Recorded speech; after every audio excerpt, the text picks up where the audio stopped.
guys, so we're now working on the license plate lights for this 2015 Nissan Rogue Select, and these will be using the T10s, right? So as you can see, we already replaced one with our LED, the 6K white, and then you got the stock halogen bulb. So you can see already there's a big difference compare both of them. So pretty much to get to these, you want to remove this little door that's pretty much will be here. You just get a flathead or a trim remover, pop it out, and it'll come out, okay?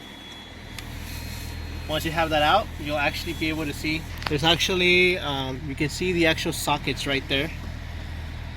You see where to see the actual lights coming out of it. There's the actual socket. So it's right behind there. You can see the hole right there behind this. So that one right there, that hole right there in the back, and that's where the actual socket is gonna be.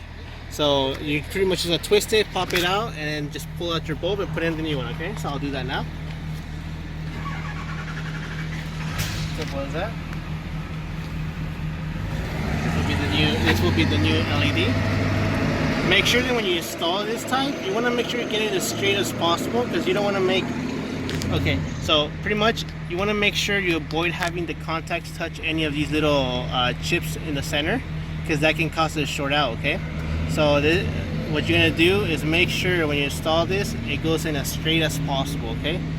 You just give it a quick look, make sure that everything's sitting correctly, and at that point pretty much you're good to go, and just install them back into the socket. Okay, that one. So at this point pretty much you can close up everything. You want to make sure that the long tabs are going to go facing this way. Good to go.